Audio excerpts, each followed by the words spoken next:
ಇದುವರೆಗೂ ಜೀವ ಮತ್ತು ಉಪಾಧಿಗಳ ವಿಷಯವಾಗಿ ತುಂಬ ಕುಲಂಕಷವಾಗಿ ಏಕ ಜೀವಕೋಶ ಜೀವಿಗಳಿಂದ ಹಿಡಿದು ಬಹುಕೋಶ ಜೀವಿಗಳವರೆಗೂ, ಅದು ಭಗವದ್ಗೀತೆಯಿಂದ ಹಿಡಿದು ಮತ್ತು ಭಾಗವತದಿಂದ ಹಿಡಿದು ಬೈಬಲಿಂದ ಹಿಡಿದು ತುಂಬ ಚೆನ್ನಾಗಿ ತಿಳಿಸ್ಕೊಟ್ಟಿರ್ತಾರೆ ರೆಡ್ಡಪ್ಪ ಸರ್ ಅವರು. ಅವರಿಗೆ ಧನ್ಯವಾದಗಳನ್ನು ಅರ್ಪಿಸುತ್ತಾ, ಮತ್ತು ಈಗ ಜೀವನ್ಮುಕ್ತ ಮಹಾತ್ಮರನ್ನು ಸ್ಮರಿಸುತ್ತಾ, ನನಗೆ ಥಿಯಾಸಫಿ ಮೂಲ ತತ್ವಗಳು ಅನ್ನೋದರಲ್ಲಿ ನಾಗರಿಕತೆಗಳ ಉಬ್ಬರವಿಳಿತಗಳು ಅನ್ನೋ ಒಂದು 2ನೇ ಅಧ್ಯಾಯ ನನಗೆ ಬಂದಿದೆ ನನ್ನ ಭಾಗಕ್ಕೆ. ಅದ್ರ ಬಗ್ಗೆ ನನಗೆ ಗೊತ್ತಿರೋ ಅಷ್ಟು ಮಟ್ಟಿಗೆ ನಾನು ಇಲ್ಲಿ ತಿಳಿಸೋದಕ್ಕೆ ಪ್ರಯತ್ನ ಪಡ್ತೀನಿ. ನಾಗರಿಕತೆಗಳ ಉಬ್ಬರವಿಳಿತಗಳು. ನಾಗರಿಕತೆ ಅನ್ನೋಷ್ಟೊತ್ತಿಗೆ ನಮಗೆ ನಾವೆಲ್ಲ ಓದಿದ್ದೀವಿ, ನಾವು ಪಾಠ ಕೂಡ ಮಾಡಿದ್ದೀವಿ. 1ನೇ ಪಾಠನೇ ಬಂದಿತ್ತು ಸೋಷಿಯಲ್ ಸ್ಟಡೀಸಲ್ಲಿ, ಸಿಂಧೂ ಬಯಲಿನ ನಾಗರಿಕತೆ ಅಂತ. ಎಷ್ಟು ಜನ ಜ್ಞಾಪಕ ಇದೆಯೋ ಗೊತ್ತಿಲ್ಲ. ಆ ಸಿಂಧೂ ಬಯಲಿನ ನಾಗರಿಕತೆಯಲ್ಲಿ ಹರಪ್ಪ ಮತ್ತು ಮೆಹೆಂಜೊದಾರೋ ಅಂತ 2 ನಗರಗಳಿರ್ತವೆ. ಅವು ತುಂಬ ಚೆನ್ನಾಗಿ ಅಚ್ಚುಕಟ್ಟಾಗಿ, ಈಗ ಕೂಡ ಅಂಥ ನಾಗರಿಕತೆಯ ಬಂದಿಲ್ಲ ನಮ್ಮ ದೇಶದಲ್ಲಿ ಅಂತ ಹೇಳ್ತೀನಿ ನಾನು. ವಿಶಾಲವಾದ ರಸ್ತೆಗಳು ಮತ್ತು ಚರಂಡಿ ವ್ಯವಸ್ಥೆ, ಸ್ನಾನದ ಗೃಹಗಳು ಮತ್ತು ಬಹುಮಹಡಿ ಅಂತಸ್ತಿನ ಕಟ್ಟಡಗಳು ಎಲ್ಲವೂ ಇದ್ದು ಅಂತ ಉತ್ಖನನ ಅಂದರೆ ಅದನ್ನು ಸಂಶೋಧನೆ ಮಾಡಿದಂಥ ಸಂಶೋಧಕರು ನಮಗೆ ತಿಳಿಸ್ಕೊಟ್ಟಿದ್ದಾರೆ. ಅಂತಹ ಇನ್ನೂ ಹಿಂದೆ ಅನೇಕ ನಾಗರಿಕತೆಗಳು ಈ ಜಗತ್ತಿನಾದ್ಯಂತ ನಡೆದು ಹೋಗಿವೆ. ಆ ನಾಗರಿಕತೆಗಳು ಹೇಗಿದ್ವು, ಆ ನಾನಾ ಭಾಗಗಳಲ್ಲಿ ವಿಧ ವಿಧವಾದ ಬುಡಕಟ್ಟಿನ ಮತ್ತು ವಂಶಗಳ ಜನರು ಜೀವಿಸ್ತಿದ್ರು, ಇವಾಗಲೂ ಜೀವಿಸ್ತಾ ಇದ್ದಾರೆ. ಅಂತಹ ಜನರ ವಂಶ ಲಕ್ಷಣಗಳು ಮತ್ತು ಅವರ ಆಹಾರ ವಿಹಾರ ವ್ಯವಹಾರಗಳ ಅಧ್ಯಯನ ನಮಗೆ ತಿಳ್ಕೋಬೇಕಾಗಿದೆ. ಯಾಕೆ ಅಂತಂದರೆ ಇಲ್ಲಿ ನೋಡಿ, ನಮ್ಮ ದೇಶನೇ, ದೇಶ ಅಲ್ಲ, ನಮ್ಮ ರಾಜ್ಯನೇ. ನಮ್ಮ ರಾಜ್ಯದಲ್ಲಿ ಒಂದೊಂದು ಇದಕ್ಕೆ ಹೋದಾಗೂ ವ್ಯತ್ಯಾಸಗಳು ಕಂಡು ಬರ್ತೀವಿ. ಮಂಡ್ಯಾಗ ಹೋಗ್ರಿ, ಅವ್ರದೇ ಒಂಥರ ಭಾಷೆ, ಅವ್ರದೇ ಒಂಥರ ಊಟ, ಅವ್ರದೇ ಒಂಥರ ಸಂಪ್ರದಾಯಗಳು, ಅವ್ರದೇ ಹಬ್ಬ ಆಚರಣೆಗಳು, ಈ ರೀತಿ. ಹಾಗೆ ಇನ್ನು ಪ್ರಪಂಚದಾದ್ಯಂತ ಎಷ್ಟು ವ್ಯತ್ಯಾಸಗಳು ಆಚರಣೆಗಳು ನಾವು ಕಂಡು ಬರುತ್ತೆ ಅಲ್ವಾ. ಇಲ್ಲಿ ಮಾನವನ ದೇಹ ರಚನೆಗಳ ವೈಶಿಷ್ಟ್ಯಗಳ ಅಧ್ಯಯನವನ್ನು ಮಾನವ ಕುಲಶಾಸ್ತ್ರ, ಎಥನಾಲಜಿ ಅಂತ ಕರೀತಾರೆ. ಈ ಬುಡಕಟ್ಟುಗಳ ವಿಷಯದಲ್ಲಿ ವಿಜ್ಞಾನ ಸಂಶೋಧನೆಗಳು ಏನು ಹೇಳಿದವಪ್ಪ ಅಂತ ಅಂದರೆ, ವಿಜ್ಞಾನ ಸಂಶೋಧನೆಗಳು ಹೇಳಿರುವುದನ್ನು ತಿಳಿದುಕೊಂಡ್ರೆ ಅದೇ ವಿಷಯವಾಗಿ ನಮ್ಮ ಥಿಯಾಸಫಿ, ಆಗಲೇ ಸಾರ್ ಹೇಳ್ದಂಗೆ ವಿಜ್ಞಾನಕ್ಕೂ ಥಿಯಾಸಫಿಗೂ ತುಂಬ ಹತ್ತಿರ ಸಂಬಂಧ. ಥಿಯಾಸಫಿಯಲ್ಲಿ ಏನಿದೆಯೋ ವಿಜ್ಞಾನದಲ್ಲಿ ಅದೇ ಇರುತ್ತೆ, ವಿಜ್ಞಾನಕ್ಕಿಂತ ಥಿಯಾಸಫಿಯಲ್ಲಿ ಇನ್ನೂ ಚೆನ್ನಾಗೇ ಇರ್ತದೆ. ಹಾಗೆ ಅನ್ನೋದನ್ನು ನಾವು ಸುಲಭವಾಗಿ ತಿಳ್ಕೋಬಹುದು. ಪ್ರಪಂಚದಲ್ಲಿರುವಂಥ ಜನರನ್ನು ಅನೇಕ ವಿಧಗಳಲ್ಲಿ ವಿಂಗಡಣೆ ಮಾಡಬಹುದು. ಅದರಲ್ಲಿ ಈ ಕ್ರಮಗಳಲ್ಲಿ 2 ಕ್ರಮಗಳನ್ನು ವಿಶ್ವಾಸಕ್ಕೆ ಯೋಗ್ಯವಾದವು ಅಂತ ತೆಗೆದುಕೊಂಡಿದ್ದಾರೆ. ಏನು ಆ ಕ್ರಮಗಳು ಅಂತಂದರೆ, ಇಲ್ಲಿ ಆ ಜನರ ತಲೆಯ ಆಕಾರ. ಇವಾಗ ನಾವು ಇಷ್ಟು ಜನ ಇದ್ದೀವಿ ನೋಡ್ರಿ, ಬೇಕಾದರೆ ಗಮನಿಸಿ, ಒಬ್ಬರ ತಲೆ ಇದ್ದಂಗೆ ಒಬ್ಬರ ತಲೆ ಇಲ್ಲ. ಹಾಗೇನೆ ಕೂದಲುಗಳು, ಈ ಕೂದಲುಗಳ ರಚನೆ, ಒಬ್ಬರು ಕೂದಲು ಇದ್ದಂಗೆ ಒಬ್ಬರು ಕೂದಲಿಲ್ಲ. ಒಬ್ಬರು ಕೂದಲು ಗುಂಗುರಾಗಿರುತ್ತೆ, ಒಬ್ಬರು ಕೂದಲು ಉದ್ದವಾಗಿರುತ್ತೆ, ಒಬ್ಬರು ಕೂದಲು ನುಣುಪಾಗಿರ್ತದೆ. ಹೀಗೆ 2 ಇದರಿಂದ ಏನು ತಲೆಯ ಆಕಾರದ ಮತ್ತು ಕೂದಲಿನ ರಚನೆಗಳಿಂದ ಅವರು 2 ಇದನ್ನು ವಿಂಗಡಿಸಬಹುದು ಅಂತ ಕರೆದಿದ್ದಾರೆ. ಈ ಲಕ್ಷಣಗಳು ಏನೋ ತಲೆಯ ಆಕಾರ ಮತ್ತು ಕೂದಲುಗಳು, ಈ ಲಕ್ಷಣಗಳು ವಂಶ ಪಾರಂಪರ್ಯವಾಗಿ ಹೆಚ್ಚು ವ್ಯತ್ಯಾಸ ಆಗದೆ, ಹಾಗೆ ತಲೆಮಾರಿನಿಂದ ತಲೆಮಾರಿಗೆ, ತಾತನವ್ರು ಅವರಪ್ಪನವ್ರು ಹಂಗೆ ಅಲ್ಲಿಂದ ಇವು ಮುಂದುವರಿತವೆ ಅಂತ ಹೇಳ್ತಾ ಇದ್ದಾರೆ. ಈ ಕೂದಲಿನ ರಚನೆ ಏನಿದೆ ಅದರಗಳ ವ್ಯತ್ಯಾಸಗಳ ದೃಷ್ಟಿಯಿಂದ ಕುಲಗಳನ್ನು ಯಾವ ಕುಲಕ್ಕೆ ಸೇರಿದ್ದಾರೆ ಅಂತ ನಿರ್ಣಯಿಸೋದಕ್ಕೆ ಅನುಕೂಲವಾಗ್ತದಂತೆ. ಈ ಕುಲಗಳಲ್ಲಿ ಗುಂಗುರು ಕೂದಲು, ಉಣ್ಣೆ ಕೂದಲು ಮತ್ತು ನುಣುಪಾದ ಕೂದಲು ಅಂತ 3 ವಿಧವಾದ ಕೂದಲುಗಳನ್ನು ಇಲ್ಲಿ ಗುರುತಿಸಿದ್ದಾರೆ. ಆಗ ಈ ಕೂದಲುಗಳ ಆಧಾರದ ಮೇಲೆ ಮಾನವರನ್ನ 3 ಜಾತಿಗಳಾಗಿ ವಿಂಗಡಣೆ ಮಾಡಿರ್ತಾರೆ.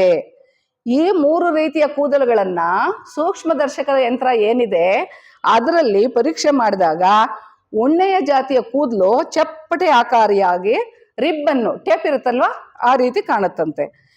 ಮತ್ತೆ ಮೊಟ್ಟೆ ಆಕಾರದಲ್ಲೂ ಇರುತ್ತಂತೆ. ಮತ್ತೆ ನೇರವಾದ ಕೂದಲು ತಂತಿಯಂತೆ ಗುಂಡಾಗಿ ಕಾಣ್ತದೆ.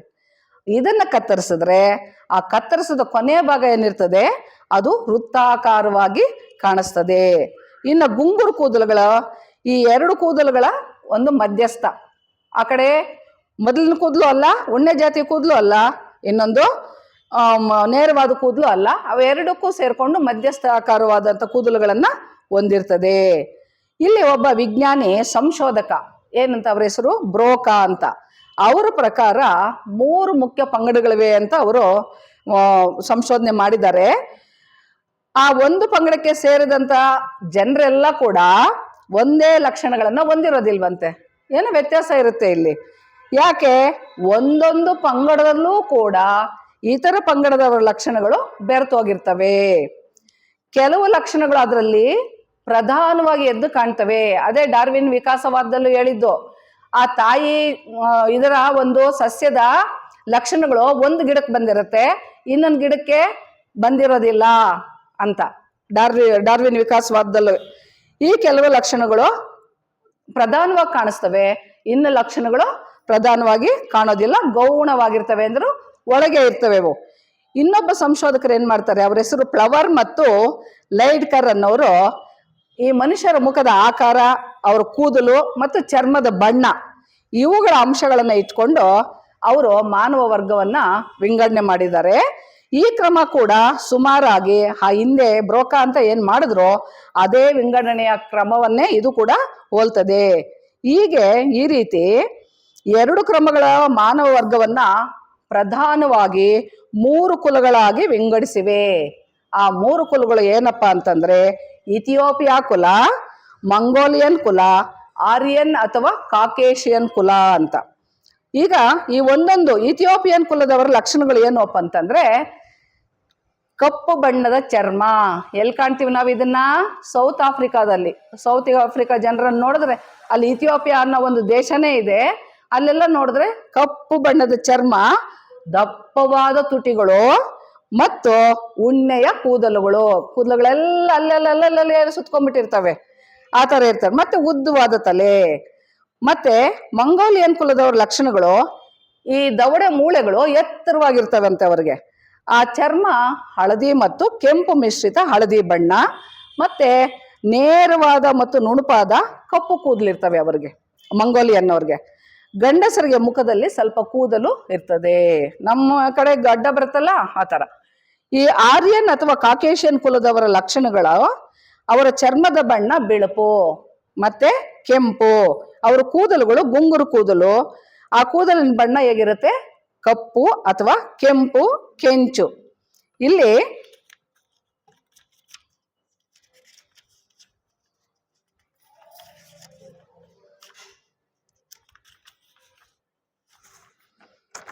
ಈ ಚಿತ್ರದಲ್ಲಿದ್ದಾರೆ ನೋಡ್ರಿ,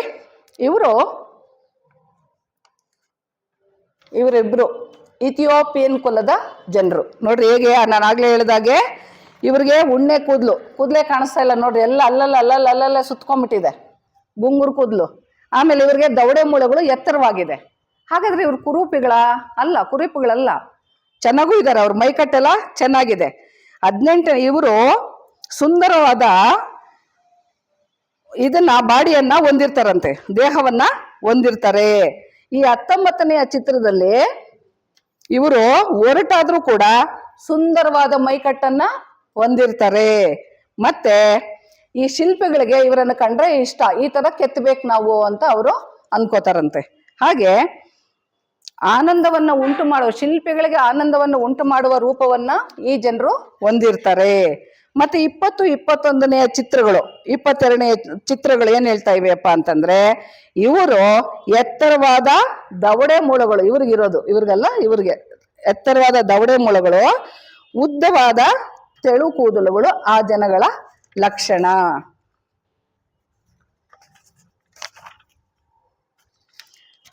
ಮತ್ತೆ 21ನೆಯ 22ನೆಯ ನಕ್ಷೆಗಳಲ್ಲಿ ಅದೇ ಕುಲದ ಬೇರೆ ಬೇರೆ ಜಾತಿಗಳು ಇವೆ, ಅದೇ ಕುಲಕ್ಕೆ ಸೇರಿವೆ, ಆದ್ರೆ ಬೇರೆ ಬೇರೆ. ನೋಡಿ 3 ಜನನು ಬೇರೆ ಬೇರೆ ತರನೇ ಇದ್ದಾರೆ. ಇದು ಸ್ವಲ್ಪ ಪ್ರಿಂಟ್ ಹಳೆ ಪುಸ್ತಕದಲ್ಲಿರೋದು, ನಾನು ಕಲರ್ ಪ್ರಿಂಟ್ ಹಾಕಿದ್ರೆ ಚೆನ್ನಾಗಿ ಏನಾದ್ರು ಬರೋದೇನೋ, ನನಗೆ ಅವಾಗ ಒಳಿಲಿಲ್ಲ, ಆಮೇಲೆ ಅನ್ನಿಸ್ತು. ಟೈಮ್ ಆಗೋಗಿತ್ತು. ಆಮೇಲೆ ಇವರು 21ನೆಯ ಚಿತ್ರದಲ್ಲಿದ್ದಾರಲ್ವಾ, ಅವರು ಅಮೇರಿಕ ಸಂಯುಕ್ತ ಸಂಸ್ಥಾನದ ರೆಡ್ ಇಂಡಿಯನ್ನರ ಚಿತ್ರ ಅಂತೆ. ರೆಡ್ ಇಂಡಿಯನ್ರು ಆ ಥರ ಇರ್ತಾರೆ. ಆಮೇಲೆ 22ನೇದ್ರಲ್ಲಿ ಚೀನಾ ದೇಶದಲ್ಲಿ ಪೀಕಿಂಗ್ ಅಂತ ಒಂದು ನಗರದ ಹೆಸರು ನಾವೆಲ್ಲ ಕೇಳಿದೀವಲ್ವಾ, ಆ ಪೀಕಿಂಗ್ ನಗರದ ಜಹಗೀರ್ದಾರನ ಚಿತ್ರ. ಇವರು ಚೀನಾ ದೇಶದವರು. 23ನೆಯ ನಕ್ಷತ್ರದಲ್ಲಿ ನಾವು ಆರ್ಯನ್ ಕುಲಕ್ಕೆ ಸೇರಿದಂತಹ ಮುಖಕ್ಷೌರ ಮಾಡಿಕೊಂಡ ಒಬ್ಬ ಹಿಂದೂ ಮತ್ತು 24ರಲ್ಲಿ ಗಡ್ಡವನ್ನು ಬೆಳೆಸಿರುವ ಇಂಗ್ಲಿಷ್ನವನನ್ನು ಕಾಣುತ್ತೇವೆ. 23ನೇವರು ನಾವು, ಇವರು ಇಂಗ್ಲಿಷ್ನವರು, ಇವರನ್ನು ನಾವು ಕಾಣ್ತೀವಿ. ಹಾಗೆ ಇವರು ಆರ್ಯನ್ ಜನಾಂಗ ಏನಕ್ಕೆ ಹೆಸರುವಾಸಿಯಾಗಿದೆಯಪ್ಪ ಅಂತಂದರೆ, ದೇಹ ಸೌಂದರ್ಯಕ್ಕೆ ಮಾತ್ರ ಅಲ್ಲದೆ ಉನ್ನತ ತಾತ್ವಿಕ ವಿಚಾರಗಳಲ್ಲೂ. ಎಲ್ಲರೂ ಕೂಡ ಭಾರತದ ಕಡೆ ಮುಖ ಮಾಡಿ ನೋಡ್ತಾರೆ. ಏನು ಯೋಗ ಅಂತಂದರೆ, ಭಗವದ್ಗೀತೆ ಅಂತಂದರೆ, ಆಧ್ಯಾತ್ಮಿಕ ಅಂತಂದರೆ ಎಲ್ಲ ನೋಡೋದು ಎಲ್ಲಿಗೆ? ನಮ್ಮ ಭಾರತ ದೇಶವನ್ನ. ಈ ಥರ ಉನ್ನತ ತಾತ್ವಿಕ ವಿಚಾರಗಳಿಗೂ ಮತ್ತು ಕಲಾಭಿರುಚಿಗೂ ನಮ್ಮ ಈ ಆರ್ಯನ್ ಕುಲದವರು ಪ್ರಸಿದ್ಧಿಯನ್ನ ಹೊಂದಿದ್ದಾರೆ. ಈಗ ಪ್ರಪಂಚದಲ್ಲಿ ನಾವು ನೋಡಬೇಕಾದ್ರೆ ಅನೇಕ ನಾಗರಿಕತೆಗಳಿವೆ. ಚರಿತ್ರೆಯನ್ನ ನಾವು ಓದಿ ಇದನ್ನ ತಿಳಿದುಕೊಂಡಿದ್ದೇ ಆದರೆ ಅನೇಕ ನಾಗರಿಕತೆಗಳು ಹುಟ್ಟಿದ್ವು ಪ್ರಪಂಚದಲ್ಲಿ, ಚೆನ್ನಾಗಿ ವಿಜೃಂಭಿಸಿದ್ವು.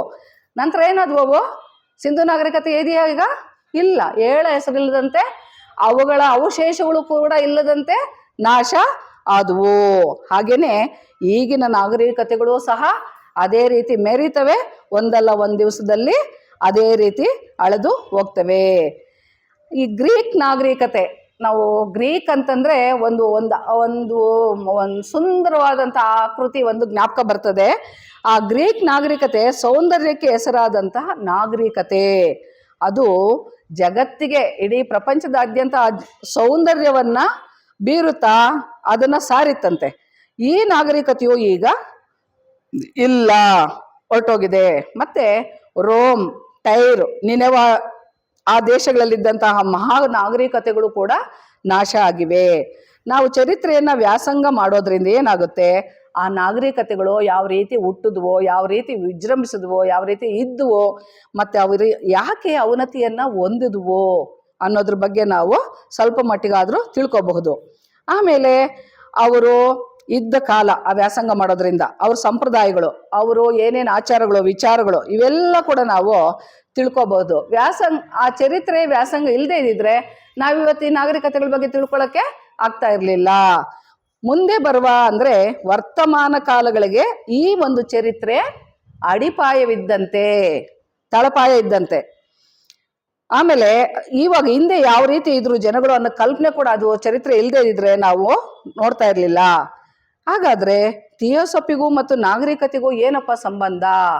ಏನಪ್ಪ ಸಂಬಂಧ ಅಂತಂದ್ರೆ, ಥಿಯೋಸಫಿಯು ನಾಗರಿಕತೆಗಳ ವ್ಯಾಸಂಗಕ್ಕೆ ಒಂದು ಹೊಸ ದೃಷ್ಟಿಕೋನವನ್ನ ತಂದುಕೊಡ್ತದೆ.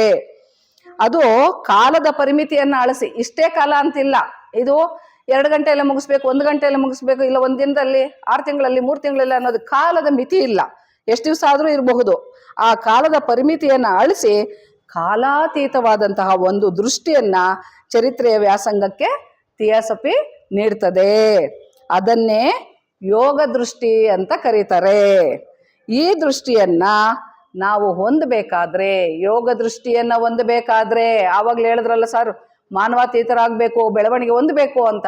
ಆ ರೀತಿ ಮಾನವಾತೀತರಾಗಬೇಕಾದ್ರೆ ನಾವು ಯೋಗ ದೃಷ್ಟಿಯನ್ನ ಹೊಂದಬೇಕು. ಆ ಯೋಗ ದೃಷ್ಟಿಯನ್ನ ಹೊಂದಬೇಕಾದ್ರೆ ನಾವು ಸುಮ್ಮನೆ ಕೂತಿದ್ರೆ ಬರಲ್ಲ. ಅದಕ್ಕಾಗಿ ನಾವು ಪ್ರಯತ್ನವನ್ನ ಪಡಬೇಕು. ಈಗ ಜೀವ ಮತ್ತು ರೂಪಗಳ ಗರ್ಭದಲ್ಲಿ ಪ್ರಜ್ಞೆ ನೆಲೆಸಿದೆ ಅಂತ ಹೇಳಿದ್ರಲ್ವ ಅವಾಗಲೇ, ಅದು ಆ ಆತ್ಮಶಕ್ತಿ ಅನ್ನೋದು ಆ ರೂಪ ಮತ್ತು ಜೀವಗಳ ಮೂಲಕ ವಿಕಾಸ ಹೊಂದುವುದನ್ನ ಸಂಸರಣೆ ಅಂತ ಕರೀತಾರೆ. ಅಲ್ಲದೆ ಆತ್ಮಶಕ್ತಿ ಇಲ್ಲದೆ ಒಂದು ಹುಲ್ಲು ಕಡ್ಡಿನೂ ಅಲ್ಲಾಡೋದಿಲ್ಲ. ಜೀವ ಇರೋದ್ರಿಂದ ನಾನು ಇಲ್ಲಿ ನಿಂತಿದ್ದೀನಿ, ಜೀವ ಇರೋದ್ರಿಂದ ನೀವೆಲ್ಲ ಇಲ್ಲಿದ್ದೀರಾ. ಆ ಜೀವ ಹೋದ ತಕ್ಷಣ ನಿರ್ಜೀವ ಆಗ್ತದೆ. ನಾವೇನು ಕದಲ್ಸೋಕೆ ಕೂಡ ಆಗಲ್ಲ. ಪ್ರತಿಯೊಂದು ಒಂದು ಸಣ್ಣ ಅಣುವಿನಿಂದ ಹಿಡಿದು ಕೂಡ ಜೀವ ಇರ್ತದೆ. ಆ ಜೀವ ಇದ್ರೇನೆ ಅದು ಚಟುವಟಿಕೆಯಿಂದ ಇರಕ್ಕಾಗೋದು. ಜೀವ ಇಲ್ಲದೆ ಇದ್ರೆ ಏನು ಮಾಡಕ್ಕೆ ಆಗೋದಿಲ್ಲ. ಸೃಷ್ಟಿ ಸ್ಥಿತಿ ಲಯಗಳೆಲ್ಲ ಕೂಡ ಆ ಒಂದು ಜೀವ ಇದೆ. ಆ ಶಕ್ತಿಯನ್ನೇ ಥಿಯಾಸಫಿ ಏನಂತ ಕರೀತದೆ? ಸಾರ್ ಅವಾಗ್ಲೇ ಹೇಳ್ದಂಗೆ ಲೋಗಾಸ್ ಅಂತ ಕರೀತದೆ. ಲೋಗಾಸ್ ಅನ್ನೋದು ಇದು ಒಂದು ಗ್ರೀಕ್ ಭಾಷೆಯ ಪದ. ಲೋಗಾಸ್ ಅನ್ನೋದು ಅದರ ಅರ್ಥ ಏನಪ್ಪಾ ಅಂತಂದ್ರೆ ನಾದ ಅಥವಾ ಶಬ್ದ ಅಂತ. ಆ ಬ್ರಹ್ಮ ವಿದ್ಯೆ ಕೂಡ ಎಲ್ಲಾ ಸೃಷ್ಟಿಗೂ ಕಾರಣವು ಶಬ್ದ ಬ್ರಹ್ಮ ಅಂತ ಸಾರ್ತದೆ. ಆಗ್ಲೇ ಅದಕ್ಕೆ ಕಾಲದ ಪರಿಮಿತಿಯೇ ಇಲ್ಲದೆ ಅದು ಕಾಲಾತೀತವಾದದ್ದು. ಇಷ್ಟು ವರ್ಷಗಳು ಅಂತಿಲ್ಲ, ಯುಗಾಂತರಗಳು. ಎಷ್ಟು ಕಲಿಯುಗ ಹುಟ್ಟಿ ಎಷ್ಟು ವರ್ಷಗಳಾಗಿರಬಹುದು. ಹಾಗೆ ಇದಕ್ಕೆ ವರ್ತಮಾನ, ಭೂತಕಾಲ, ಭವಿಷ್ಯತ್ ಅಂತ ನಾವು ಹೇಳುವುದೆಲ್ಲವೋ ಆ ಪ್ರಜ್ಞೆ ಅಂತ ಏನಿದೆ, ಆ ಪ್ರಜ್ಞೆಗೆ ವರ್ತಮಾನನೂ ಇಲ್ಲ, ಭೂತಕಾಲನೂ ಇಲ್ಲ, ಭವಿಷ್ಯತ್ ಕಾಲನೂ ಇಲ್ಲ. ಆ ಪ್ರಜ್ಞೆಗೆ ಎಲ್ಲ ಕೂಡ ಒಂದೇ. ಅದು ನಿತ್ಯ ನೂತನವಾದದ್ದು, ಯಾವಾಗ್ಲೂ ಇರುತ್ತೆ. ನಾವು ಹೋದ್ರೂ ಕೂಡ ಇರುತ್ತೆ ಅದು. ಅದಕ್ಕೋಸ್ಕರ ಅದಕ್ಕೆ ಯಾವುದೇ ಕಾಲ ನಿಯಮ ಇಲ್ಲ. ಅದು ನಿತ್ಯ ವರ್ತಮಾನ ರೂಪಿಯಾದುದು. ಆ ಪ್ರಜ್ಞೆಗೆ ಭೂತವು ಒಂದೇ ವರ್ತಮಾನದಂತೆ ಇರ್ತದೆ. ಹಿಂದೆ ನಡೆದ ಘಟನೆಗಳು, ಮುಂದೆ ನಡೆಯೋ ಘಟನೆಗಳು ಈಗ ನಡೀತಾ ಇದ್ದಂಗೆ ಅದಕ್ಕೆ ಕಾಣಿಸ್ತಾ ಇರ್ತದೆ. ನಮ್ಮ ಮನಸ್ಸು ನಿತ್ಯ ವರ್ತಮಾನದ ಪೂರ್ಣ ಸ್ವರೂಪವನ್ನ ತಿಳಿಯೋದಿಲ್ಲ. ನಮ್ಮ ಮನಸ್ಸು ಏನ್ ಮಾಡ್ತಾ ಇರ್ತದೆ? ಹಿಂದೆ ಏನೋ ಆಗಿರ್ತದೆ, ಅದಕ್ಕೆ ಹೋಗ್ತಾ ಇರ್ತದೆ. ಇಲ್ಲ ಮುಂದೆ ಏನಾಗುತ್ತೋ ಅನ್ನೋದನ್ನ ಅದ್ರ ಯೋಚನೆ ಮಾಡ್ತಾ ಇರ್ತದೆ. ಈ ವರ್ತಮಾನದಲ್ಲಿ ಅದು ಇರೋದಿಲ್ಲ.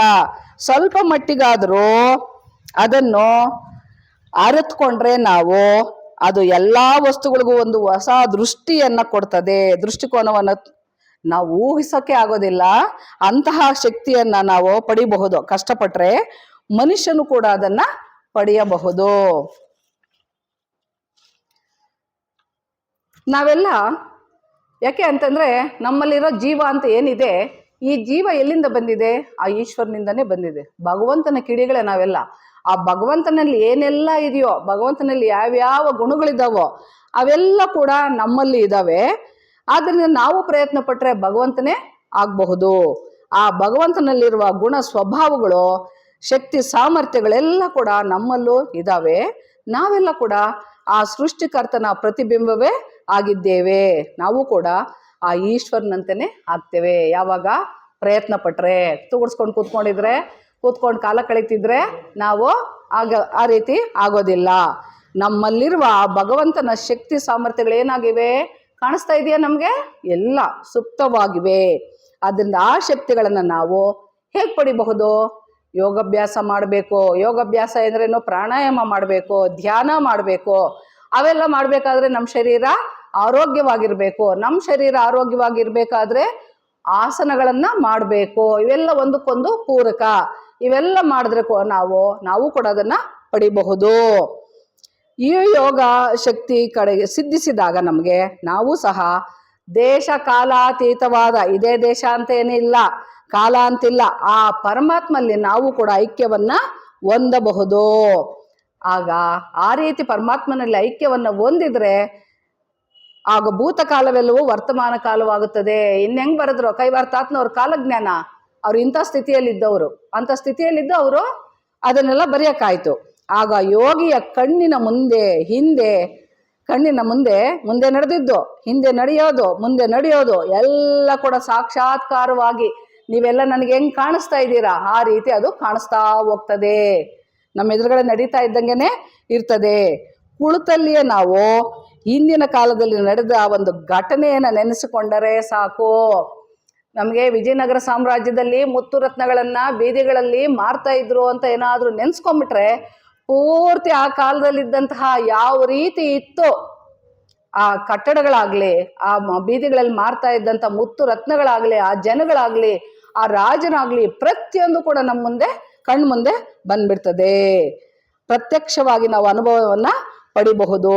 ಆದ್ರಿಂದ ಈ ಭೂಮಿ ಘನರೂಪವನ್ನ ತಡೆಯೋದಕ್ಕಿಂತ ಮುಂಚೆ, ಈ ರೀತಿ ಆಗೋದಕ್ಕಿಂತ ಮುಂಚೆ ಯಾವ ರೀತಿ ಇತ್ತು? ಒಂದು ಉರಿಯುತ್ತಿರುವ ಬೆಂಕಿಯ ಚೆಂಡಾಗಿತ್ತು ಅಂತ ಏನಾದರೂ ನಾವು ನೆನೆಸ್ಕೊಂಡ್ರೆ ಅದು ಆ ರೀತಿ ಯಾವ ರೀತಿ ಇತ್ತು ಅದು ಬರುತ್ತೆ. ಮತ್ತೆ ಅದು ಯಾವ ರೀತಿ ಪರಿವರ್ತನೆವಾಯಿತು ಪ್ರತಿಯೊಂದು ನಮ್ಮ ಕಣ್ಣು ಮುಂದೆ ಬರ್ತದೆ. ಹೀಗೆ ಕೋಟ್ಯಾಂತರ ವರ್ಷಗಳ ಹಿಂದಿನ ಕಾಲದ ಪ್ರಜ್ಞೆ ಜೊತೆ ನಾವು ಒಂದಾಗ್ಬಿಡ್ತೀವಿ. ನೋಡ್ರಿ ಎಷ್ಟು ಶಕ್ತಿ ಇದೆ. ಇವನ್ನೆಲ್ಲ ಕನಸಿನಲ್ಲ ಕಾಣೋದು, ನಿಜವಾಗ್ಲೂ ನಾವು ಎಚ್ಚರಿಕೆಯಿಂದ ಇದ್ದಾಗ ನಾವು ಈಗಲೇ ಅದನ್ನು ನೋಡಬಹುದು. ಜಾಗೃತಾವಸ್ಥೆಯಲ್ಲೇ ನಾವೆಲ್ಲ ಕೂಡ ಅನುಭವಿಸಬಹುದು. ಗೌತಮ ಬುದ್ಧರನ್ನ ನೋಡ್ಬೇಕಾ, ಅವರು ಹೇಗಿದ್ರು ಅರಮನೆಯಲ್ಲಿ ಅಂತ ಕೇಳಬೇಕಾ, ಪ್ರತಿಯೊಂದು ನಮ್ಮ ಕಣ್ಣು ಮುಂದೆ ಬಂದ್ಬಿಡ್ತದೆ. ಹಾಗೇನೆ ಹೀಗೆ ಯೋಗಿ ಆದವನು ಇವೆಲ್ಲವನ್ನ ಪ್ರತ್ಯಕ್ಷವಾಗಿ ಏನು ನೆನೆಸ್ಕೊಂಡ್ರೆ ಅದನ್ನು ನೋಡ್ತಾನೆ. ಸಂಸ್ಕೃತ ಪಾಳಿ ಭಾಷೆಗಳಲ್ಲಿ ಏನೇನೋ ಹಾಡುಗಳು ಬಂದಿದೆಯಾ ಅಥವಾ ಗ್ರಂಥಗಳಿದೆಯಾ ಅವುಗಳನ್ನೆಲ್ಲ ಓದಾಕ್ಬಿಡ್ಬೋದು ಈ ರೀತಿ. ಹಾಗೆ ಥಿಯಾಸಫಿಯ ಪರಿಶೋಧಕರು ಏನು ಮಾಡ್ತಾರೆ, ಭೂಮಿಯ ಪ್ರಾಚೀನ ಇತಿಹಾಸವನ್ನ ಕಾಲಜ್ಞಾನವೆಂಬ ಪುಸ್ತಕಗಳಿಂದ ತಿಳಿದುಕೊಂಡಿದ್ದಾರೆ. ಥಿಯಾಸಫಿಯಲ್ಲಿ ಯಾರ್ಯಾರು ಋಷಿಮುನಿಗಳಿದ್ದಾರೆ, ಯಾರ್ಯಾರು ಮಹಾತ್ಮರಿದ್ದಾರೆ, ಅವರೆಲ್ಲ ಮುಂದೆ ಏನು ನಡೀತದೆ, ಹಿಂದೆ ಎಲ್ಲ ಏನು ನಡೆದಿದೆ ಅನ್ನೋದನ್ನ ಅವರು ಕಾಲಜ್ಞಾನ ಎಂಬ ಪುಸ್ತಕದಿಂದ ತಿಳಿದುಕೊಂಡಿದ್ದಾರೆ. ಈ ಪುಸ್ತಕದಲ್ಲಿ ಏನಿದೆಯಪ್ಪ ಅಂತಂದ್ರೆ, ಜಗತ್ತಿನಲ್ಲಿರುವುದನ್ನೆಲ್ಲ ಚಿತ್ರಗುಪ್ತ ಅಂತ ನಮ್ಗೆ ಗೊತ್ತಿಲ್ಲದೇನೆ ಮಾತಾಡ್ತಿರ್ತೀವಿ ಹಳ್ಳಿಗಳಲ್ಲಿ. ಚಿತ್ರಗುಪ್ತ ಇರ್ತಾನಂತೆ ಇದರಲ್ಲಿ ನರಕದಲ್ಲಿ ಸ್ವರ್ಗ ಯಮನ ಹತ್ರ, ಅವನ್ನೆಲ್ಲ ನಮ್ಮ ಲೆಕ್ಕಾಚಾರ ಬರ್ಕೊಳ್ತಾ ಇರ್ತಾನಂತೆ ಅಂತ ನಾವು ಕೇಳಿದ್ದೀವಿ.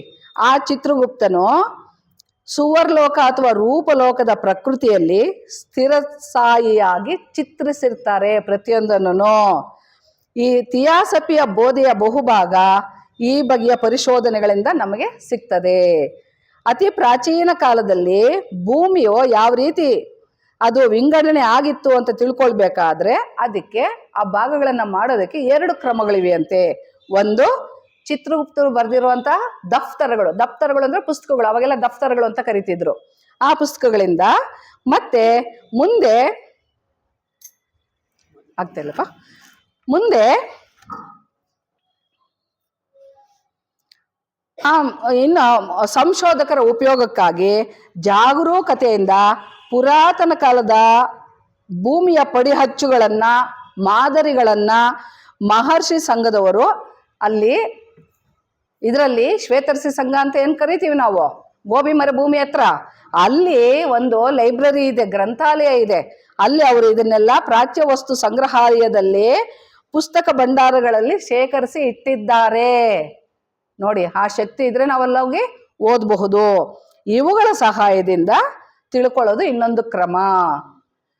ಪ್ರಾಚೀನ ಕಾಲದ ಜನರು ಮತ್ತು ನಾಗರಿಕತೆಗಳು, ಅವರ ಅಸ್ಥಿಶೇಷಗಳು, ಅಸ್ಥಿಪಂಜರಗಳು, ಭೂಪಟಗಳು, ಮತ್ತೆ ಮಾದರಿಗಳು, ಮತ್ತೆ ಕೈಯಿಂದ ಬರೆದಂತಹ ಪುಸ್ತಕಗಳು, ಪ್ರಾಚೀನ ಕಾಲದ ಮಾನವ ಮತ್ತು ಮೃಗವರ್ಗಗಳ ವಿಕಾಸ ಕ್ರಮ, ಅವಾಗಲೇ ಏನು ಹೇಳಿದ್ರು, ಅಲ್ಲಿಂದ ಆ ವಿಕಾಸ ಕ್ರಮವನ್ನು ತಿಳಿಯೋಕೆ ಸಹಾಯ ಆಗ್ತದೆ.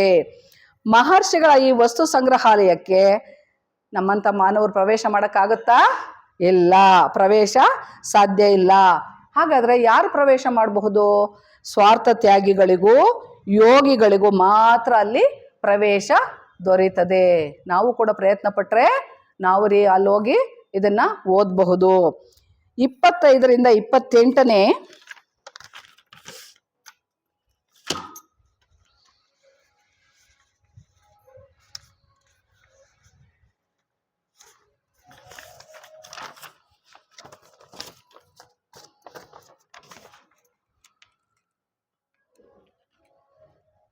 ನೋಡ್ರಿ, ಇಲ್ಲಿ ಈ ಚಿತ್ರದಲ್ಲಿ ಮತ್ತು ಈ ಚಿತ್ರದಲ್ಲಿ ಏನ್ ಕಾಣಿಸ್ತಾ ಇದೆ? ನಮ್ಗೆ ಕಪ್ಪು ಗೆರೆಗಳು ಕಾಣಿಸ್ತಾ ಇದೆ.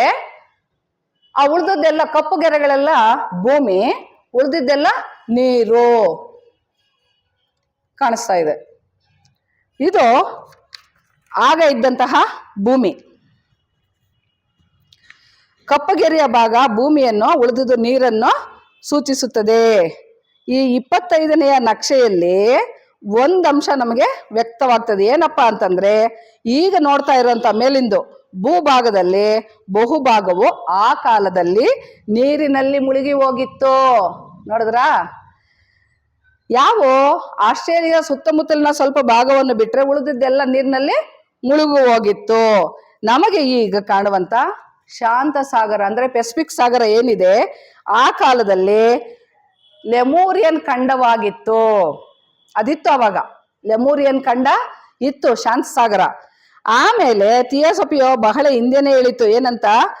ಇತ್ತೀಚಿನ ಪ್ರಕೃತಿ ವಿಜ್ಞಾನಿ ಸ್ಕ್ಲೇಟರ್ ಅನ್ನೋರು ಕೂಡ ಇದನ್ನೇ ಒಪ್ಕೊಳ್ತಾ ಇದ್ದಾರೆ. ಏನಪ್ಪಾ ಅಂತಂದ್ರೆ, ಯಾವುದರಿಂದ ಅವ್ರು ಒಪ್ಕೊಂಡಿದ್ದಾರೆ ಅಂತಂದ್ರೆ, ಭೂಮಿಯ ಬೇರೆ ಬೇರೆ ಭಾಗಗಳಲ್ಲಿ ಲೆಮೂರಿಯನ್ ಕೋತಿಗಳಿದಾವಂತೆ, ಬೇರೆ ಬೇರೆ ಭಾಗಗಳಲ್ಲಿ ವಾಸಿಸ್ತಾ ಇದ್ದಾವಂತೆ. ಅವು ಲೆಮರ್ ಎಂಬ ಒಂದು ಜಾತಿಯ ಕೋತಿಗಳು ಇದಕ್ಕೆ ಆಧಾರ, ಈ ಭೂಖಂಡ ಇತ್ತು ಅನ್ನೋದಕ್ಕೆ ಅವರು ಕೊಡ್ತಾ ಇರೋಂಥ ಒಂದು ಆಧಾರ ಅಂತ ಹೇಳಿದ್ದಾರೆ. ಈ ಲೆಮೂರಿಯಾ ಖಂಡದಲ್ಲಿಯೂ ಜನರು ವಾಸಿಸ್ತಾ ಇದ್ರು ಆಗ, ಅದು ಮುಳುಗೋಗೋಕ್ಕಿಂತ ಮುಂಚೆ. ಆಮೇಲೆ ಇಥಿಯೋಪಿಯನ್ರು ಕೂಡ ಲೆಮೂರಿಯನ್ ಜನರ ವಂಶದಿಂದ ಬಂದವರೇ ಅಂತೆ. ಆಮೇಲೆ ಮುಂದುವರೆದು ಕಾಲಕ್ರಮೇಣ ಭೂಮಿ ಈ 26ನೆಯ ಕೆಳಗಡೆ ನಕ್ಷೆಯಲ್ಲಿರುವಂತೆ ಮಾರ್ಪಾಡು ಹೊಂದುತ್ತೆ. ಇವಾಗ ಏನೋ ಅಟ್ಲಾಂಟಿಕ್ ಮಹಾಸಾಗರ ಅಂತ ನಾವೇನ್ ಕರಿತೀವಿ, ಅದು ಹಿಂದೆ ಏನಾಗಿತ್ತು ನಾವೆಲ್ಲ ಕೇಳಿದೀವಿ ಇದನ್ನ ಥಿಯಾಸಫಿಯಲ್ಲಿ. ಅಟ್ಲಾಂಟಿಸ್ ಎಂಬ ದೊಡ್ಡ ಭೂಖಂಡವಾಗಿತ್ತು. ಅಲ್ಲಿ ನುಣುಪಾದ ಕೂದಲಿನ ಮುಂಗೋಲಿಯನ್ನರು ವಾಸ ಮಾಡ್ತಾ ಇದ್ರಲ್ಲ, ಆ ವಂಶಜರಿಂದ, ಅಟ್ಲಾಂಟಿಸ್ ವಂಶಜರಿಂದ ಬಂದಂಥವರು. ತಮ್ಮ ಮೂಲ ನಿವಾಸ ಸ್ಥಾನದಿಂದ ಆ ಜನರು ಎಲ್ಲ ಕಡೆಗೂ ವಲಸೆ ಹೊರಟೋಗ್ಬಿಡ್ತಾರೆ. ಅಟ್ಲಾಂಟಿಸ್ ಖಂಡದಿಂದ ಅವರು ಬೇರೆ ಬೇರೆ ಕಡೆಗೆ ವಲಸೆ ಹೋಗಿ ವಾಸ ಮಾಡ್ತಾರೆ. ಆ ಕಾಲದ ಕೋಟ್ಯಾಂತರ ನಂಬರ್ 1 ಜನಸಂಖ್ಯೆಯಲ್ಲಿ ಅಂತ ಯಾವ ದೇಶವನ್ನು ಕರಿತೀವೋ ಆ ದೇಶ ಚೈನೀರು ಅದೇ ಜಾತಿಗೆ ಸೇರಿದವರು. ದಕ್ಷಿಣ ಮತ್ತು ಉತ್ತರ ಅಮೆರಿಕಗಳಲ್ಲೂ ಕೂಡ ವಾಸಿಸ್ತಾ ಇರುವಂಥ ರೆಡ್ ಇಂಡಿಯನ್ನರು ಕೂಡ ಇದೇ ಜಾತಿಗೆ ಸೇರಿದವರು. ಹಾಗೆ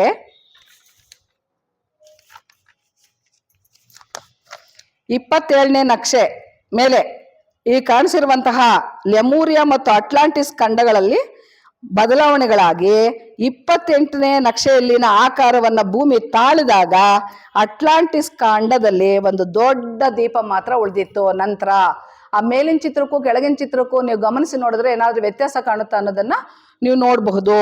ಆ ದೊಡ್ಡ ದ್ವೀಪ ಮಾತ್ರ ಉಳಿದಿರುತ್ತೆ. ಕ್ರಿಸ್ತಪೂರ್ವ 9564ರಲ್ಲಿ ಅಟ್ಲಾಂಟಿಸ್ ಖಂಡದ ಉಳಿದ ಭಾಗಗಳು ಸಂಪೂರ್ಣವಾಗಿ ಏನಾದವು, ಸಮುದ್ರದಲ್ಲಿ ಮುಳುಗಿದವು. ಈಗ ನಾವೇನೇ ತಗೊಳ್ಳಿ, ಒಂದು ಇದನ್ನ ನೀರು ತುಂಬಿದಂತ ಇದ್ರಲ್ಲಿ ಏನಾದ್ರೂ ಹಾಕಿದಾಗ ನೀರೇನ್ ಮಾಡ್ತವೆ, ಎಲ್ಲ ಕಡೆಗೂ ಚೆಲ್ತವೆ. ಹಾಗೆ ಆ ಸಮುದ್ರ ಆ ರೀತಿ ಆದಾಗ, ಮುಳುಗಿದಾಗ ಸಮುದ್ರ ತಳದಲ್ಲಿದ್ದ ನೆಲ ಮೇಲಕ್ಕೆದ್ದಿತು. ಆ ನೆಲನೇ ಸಹರಾ ಮರುಭೂಮಿ ಅಂತ, ನಾವು ಆಫ್ರಿಕಾ ಖಂಡದಲ್ಲಿ ದೊಡ್ಡ ಮರುಭೂಮಿ ಅಂತ ಏನನ್ನು ಕರಿತೀವಿ, ಆ ಸಹರಾ ಮರುಭೂಮಿ. ಈ ನೀರು ಮೇಲಕ್ಕೆ ಬಂದ್ಬಿಟ್ಟು ಏನಾಗ್ಬಿಡ್ತು, ನೀರು ಉಕ್ಕಿಬಿಡ್ತು. ಯಾವಾಗ ಭೂಖಂಡ ಮುಳುಗ್ತೋ ಆ ನೀರೆಲ್ಲ ಮೇಲಕ್ಕೆ ಉಕ್ಕಿಬಿಟ್ಟು ಪ್ರಪಂಚದಾದ್ಯಂತ ಎಲ್ಲ ಮಹಾಸಾಗರ ರೂಪದಲ್ಲಿ ಇದು ಆವರಿಸ್ಕೊಂಡ್ಬಿಡ್ತು. ಆ ಸಹರಾ ಮರುಭೂಮಿ ಆವಾಗ ಮೇಲಕ್ಕೆದ್ದು ಈಗಿನ ಸಹರಾ ಮರುಭೂಮಿ ಆಯಿತು. ದೊಡ್ಡ ಮರುಭೂಮಿ ನಮ್ಮ ಪ್ರಪಂಚದಲ್ಲಿ ಇದು ಆಫ್ರಿಕಾ ಖಂಡದಲ್ಲಿ ಇದೆ. ಹಾಗೇನೆ ಈಗ ನಾವು ನೋಡುವಂತ ಕೇಳುವಂತ ಗೋಬಿ ಮರುಭೂಮಿ, ನಮ್ಮ ಶ್ವೇತರ್ಷಿ ಸಂಘ ಅಂತ ಎಲ್ಲಿದೆ, ಆ ಶ್ವೇತರ್ಷಿ ಸಂಘ ಇರೋಂಥ ಜಾಗದಲ್ಲಿ ಗೋಬಿ ಮರುಭೂಮಿ ಇದೆ. ಆ ಮರುಭೂಮಿ ಆ ಕಾಲದಲ್ಲಿ ಏನಾಗಿತ್ತು ಅಂತಂದ್ರೆ ಸಮುದ್ರವಾಗಿತ್ತು. ಇವೆಲ್ಲವೂ ಆದ ನಂತರ ಈಗ ನಮಗೆ ಕಾಣುವಂಥ ಭೂಮಿ ಆಕಾರವನ್ನ ಭೂಮಿ ತಾಳ್ತು. ಅಟ್ಲಾಂಟಿಸ್ ಖಂಡದ ವಿನಾಶಕ್ಕೆ ಬಲು ಹಿಂದಿನ ಕಾಲದಲ್ಲಿ, ಅದು ವಿನಾಶ ಆಗೋದಕ್ಕಿಂತ ಮುಂಚೆನೆ ಈಗಿನ ಮಧ್ಯ ಏಷ್ಯಾ ಭಾಗದಲ್ಲಿನ ಸಮುದ್ರದ ದಕ್ಷಿಣ ಭಾಗದ ಸುತ್ತಮುತ್ತ ಆರ್ಯನ್ ಮತ್ತು ಕಾಕೇಶಿಯನ್ ಎಂಬ ವಂಶ ಹೊಸದಾಗಿ ಹುಟ್ಟುಕೊಂಡಿತ್ತು. ಆ ದಕ್ಷಿಣ ಮತ್ತು ಪಶ್ಚಿಮ ದಿಕ್ಕುಗಳಿಗೆ ಇವರೆಲ್ಲ ವಲಸೆ ಹೋಗಿ ಅದೇ ವಂಶವು Hindu, Parsi, Greek, Roman, Celtic, Teutonic ಎಂಬ ಉಪವಂಶಗಳಾಗಿ ಕವಲೊಡೆಯುತ್ತೆ. ನಾವು ಕೂಡ ಆರ್ಯನ್ ವಂಶದಿಂದ ಅಥವಾ ಕಾಕೇಶಿಯನ್ ವಂಶದಿಂದ ಬಂದಿರೋರು.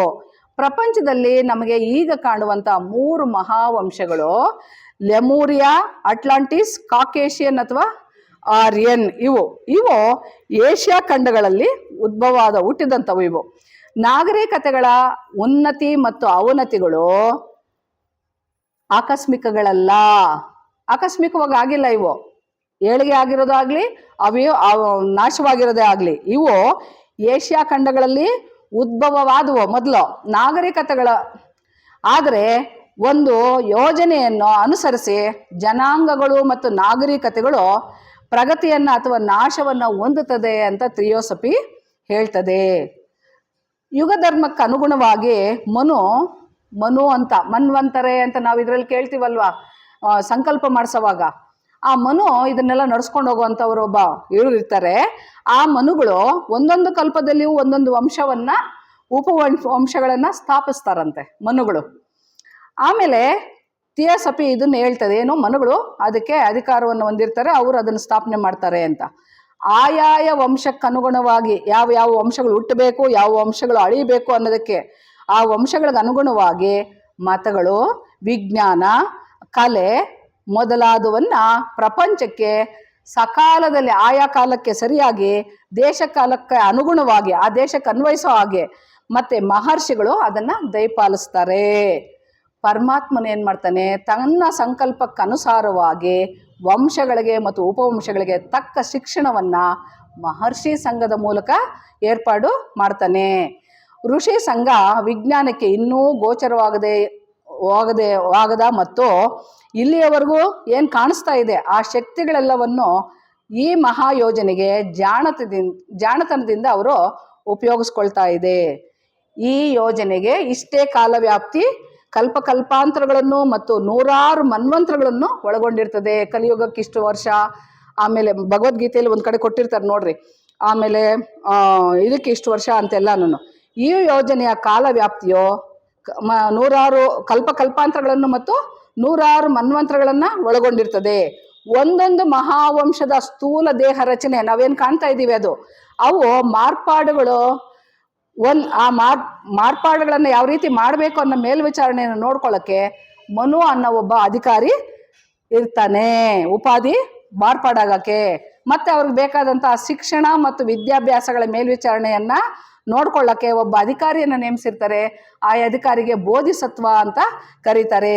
ಈ ರೀತಿ ಈ ವಂಶಗಳಿಗೂ ಮತ್ತು ಉಪವಂಶಗಳಿಗೂ ಅವು ಅಭಿವೃದ್ಧಿ ಹೊಂದುವ ದೇಶಗಳು ಒಂದೊಂದು ಉಪವಂಶಕ್ಕೆ ಅಗತ್ಯವಾದಂಥ ಯಾವ ರೀತಿ ರಾಜ್ಯಭಾರ ಕ್ರಮ ಇರಬೇಕು, ಅದಕ್ಕೆ ಏನು ಮತ ಇರಬೇಕು, ಏನು ವಿಜ್ಞಾನವನ್ನು ಇರಬೇಕು ಅನ್ನೋದನ್ನೆಲ್ಲ ಋಷಿ ಮಹರ್ಷಿಗಳು ಒದಗಿಸ್ತಾರೆ. ಅವರನ್ನ ಈ ಬೋಧಿಸತ್ವ ಅಂತ ಇರ್ತಾರಲ್ವ, ಇವರು ಮಹಾವಂಶದ ಆಧ್ಯಾತ್ಮಕ ಗುರುಗಳು. ಆ ವಂಶದವರ ಮನಸ್ಸಿನ ಮತ್ತು ಹೃದಯದ ಬೆಳವಣಿಗೆಯನ್ನ ಆ ಬೋಧಿಸತ್ವರು ಜಾಗರೂಕತೆಯಿಂದ ನೋಡ್ಕೊಳ್ತಾರೆ. ಆ ವಂಶವು ಏನಾಗ್ತದೆ, ಪರಮಾತ್ಮನ ಒಂದು ಸಂಸರಣ ನಾಟಕದಲ್ಲಿ ವಹಿಸಬೇಕಾದ ಪಾತ್ರಕ್ಕೆ ಬೇಕಾದಂತಹ ಎಲ್ಲ ವಸ್ತುಗಳನ್ನು ಅವರು ಸಜ್ಜುಗೊಳಿಸಿರ್ತಾರೆ. ನಾವು ಈಗ ವಾಸ ಮಾಡ್ತಾ ಇರುವಂಥ ಈ ಭೂಗ್ರಹದಲ್ಲಿ 7 ಮಹಾವಂಶಗಳು ಜನ್ಮ ತಾಳಿ ಇಂದಿನವರೆಗೆ ನಡೆದಿರುವಂಥ ಸಂಸರಣದಲ್ಲಿ 5 ಮಹಾವಂಶಗಳು ಮಾತ್ರ ಹುಟ್ಟಿಕೊಂಡಿವೆ. 1ನೇ ಮತ್ತು 2ನೇ ಮಹಾವಂಶಗಳು ನಾಶವಾಗಿ ತುಂಬ ವರ್ಷಗಳಾಗಿದೆ. ಆ ಮಹಾವಂಶಗಳ ಯಾವ ಅವಶೇಷಗಳು ನಮಗೆ ಈಗ ಇಲ್ಲಿ ಸಿಗ್ತಾ ಇಲ್ಲ. ಒಂದೊಂದು ಮಹಾವಂಶಕ್ಕೂ 7 ಉಪವಂಶಗಳಿರ್ತವೆ. ಹೀಗೆ ಪ್ರತಿಯೊಂದು ಉಪವಂಶದಲ್ಲೂ ಅದರ ಪ್ರಧಾನ ಲಕ್ಷಣಗಳು ಸ್ಪಷ್ಟವಾಗಿರ್ತವೆ. ಇತರ ಉಪವಂಶಗಳ ಲಕ್ಷಣಗಳು ಅಲ್ಲಿ ಗೌಪ್ಯವಾಗಿರ್ತವೆ. ಆಮೇಲೆ 2 ಮಹಾವಂಶಗಳು ಮತ್ತು ಅವುಗಳಿಗೆ ಸೇರಿದಂಥ ಉಪವಂಶಗಳ ಹೆಸರುಗಳನ್ನ ಇದರಲ್ಲಿ ಕೊಟ್ಟಿದೆ, ಅದೇನು ಬೇಕಿಲ್ಲ ಅನ್ಕೋತೀನಿ. ಆ ವಂಶಗಳ ಲಕ್ಷಣಗಳನ್ನ ನಿರೂಪಿಸ್ತದೆ. ಲೈಮೂರಿಯ ಮಹಾವಂಶದ 1 ಮತ್ತು 2 ಮತ್ತು 3ನೇ ಉಪವಂಶಗಳ ಅವಶೇಷಗಳು ಈಗ ಸ್ವಲ್ಪವೂ ದೊರೆತಿಲ್ಲ. ಮತ್ತೆ ನಿಗ್ರಿಟೈಡ್ ಮತ್ತು ನಿಗ್ರಿಲಾ ಜಾತಿಗೆ ಸೇರಿರುವ ಉಣ್ಣೆಯಂತಿರುವ ಕೂದಲಿನ ಜನರು ಕೂಡ ಆ ಮಹಾವಂಶದ ಉತ್ತರಾರ್ಧಕ್ಕೆ ಸೇರಿದವರು. ಹಾಗೇನೆ ಯಾವ ಮಹಾವಂಶದ ಶುದ್ಧ ರೂಪ ಕೂಡ ಈಗ ನಮಗೆ ಸಿಗೋದಿಲ್ಲ, ಎಲ್ಲ ಮಿಶ್ರಣ ಆಗೋಗ್ಬಿಟ್ಟಿದೆ. ಇತರ ವಂಶಗಳ ಜೊತೆ ಸಮ್ಮಿಶ್ರಣವಾಗಿ ಮೂಲ ವಂಶದ ವಿಶಿಷ್ಟ ಗುಣಗಳು ಒಂದೊಂದು ಮಹಾವಂಶದಲ್ಲೂ ಗೋಚರವಾಗ್ತವೆ. ಪ್ರಧಾನ ಲಕ್ಷಣಗಳು ಒಂದ್ಸಾರಿ ಕಾಣ್ತದೆ, ಒಂದ್ಸಾರಿ ಗೋಪ್ಯವಾಗಿರ್ತವೆ. ಲೈಮೂರಿಯ ಮಹಾವಂಶದ 7ನೇ ಉಪವಂಶದಿಂದ 4ನೇ ಮಹಾವಂಶದ ಮನುವು ಆ ಹೊಸ ವಂಶವನ್ನ ಸೃಷ್ಟಿ ಮಾಡ್ತಾನೆ. ಅದರಲ್ಲೂ ಕೂಡ 7 ಉಪವಂಶಗಳು, ಪ್ರತಿಯೊಂದು ವಂಶದಲ್ಲೂ ಮಹಾವಂಶದಲ್ಲೂ 7 ಉಪವಂಶಗಳಿರ್ತವೆ. ಆ ಮಹಾವಂಶದ 1 ಮತ್ತು 2ನೇ ಉಪವಂಶಗಳ ಶುದ್ಧ ರೂಪ ಈಗ ನಮಗೆ ಸಿಗೋದಿಲ್ಲ. ಆದರೆ ಫರ್ಫ್ಯೂಸ್ ಮನುಷ್ಯನ ಅಸ್ಥಿಪಂಜರವನ್ನು ನಾವು ನೋಡಿ 1ನೇ ಉಪವಂಶದವರು ಹೇಗಿದ್ದರು ಅನ್ನೋದನ್ನ ನಾವು ಅರ್ಥ ಮಾಡ್ಕೊಳ್ಬಹುದು. ಟ್ಯಾಲ್ಟೆಕ್ ಎಂಬುವರು 3ನೇ ಉಪವಂಶವು ಶುದ್ಧವಾಗಿ ಪೆರು ದೇಶದ ಜನರಲ್ಲಿ ಅಸೆಟ್ಸ್ ಮತ್ತು ರೆಡ್ ಇಂಡಿಯನ್ನರಲ್ಲಿ ಕಂಡು ಬರ್ತದೆ. ಮತ್ತೆ 4ನೇ ಉಪವಂಶವು ಅಟ್ಲಾಂಟಿಸ್ ಖಂಡದಿಂದ ಪೂರ್ವಕ್ಕೆ ವಲಸೆ ಹೋಗಿ ಬ್ಯಾಬಿಲೋನಿಯಾ ದೇಶವನ್ನ ದಾಟಿ